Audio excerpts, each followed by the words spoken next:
I don't call anybody unqualified, but if we just say they're unqualified by not living in the district, she decided to file Democrats against every Republican. So we had Republican legislative candidates out there talking about local issues, turning out Republican voters.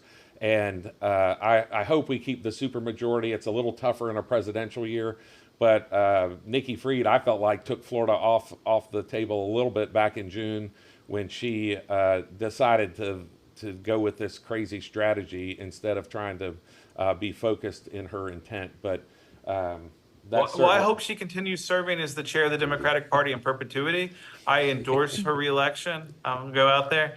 We have an endorsement. We have news here tonight, folks. Didn't take us long. We have an endorsement of Nikki Fried from Evan Power for reelection for Florida Democratic Party chair. Listen to that, ladies and gentlemen. Breaking news. Yeah, it's on fire. But to your point, Jamie, is there's a candidate who's running for the Senate in Miami who lives literally 3 miles from my house in Tallahassee. Right. I mean, is that real? I mean, all they did was stir up our turnout machine, and I think it helped us. So I think to your point is you have every legislator running that turnout operation, which only helps the team. Yeah, and I mean, tell me if I'm wrong. I certainly am willing to accept that. But, are we, they did that to try to make us spend money here in Florida, and it ended up saving Trump tens of millions of dollars and Rick Scott tens of millions of dollars from the Senate committee that was able to be spent in places like Ohio and Michigan to try to win the U.S. Senate back. Absolutely. And that's a great point, too. And Evan, I appreciate that, too. Is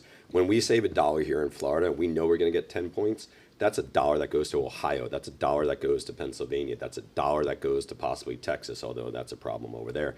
But this is the money we save by having our party, our state party, and our chairman. We're unified. We're the #1 delegation in this country. We're the #1 delegation at that convention. And hopefully next convention, we'll be right up there in front because we're the best.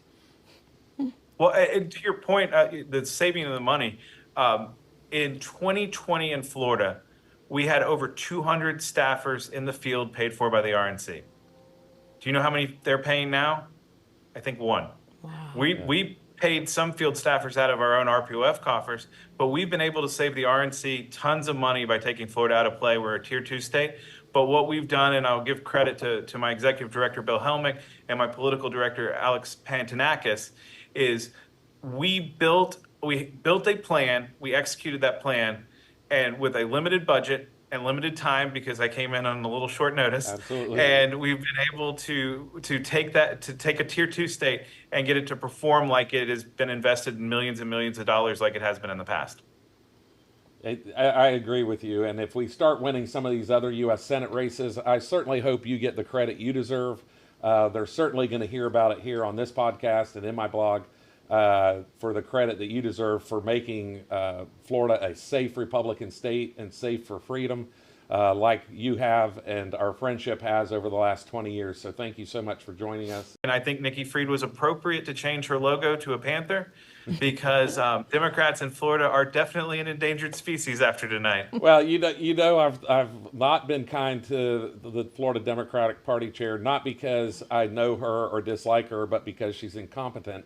I felt like from June when she decided she was going to run unqualified Democrats, and Chad, I use this word very lightly.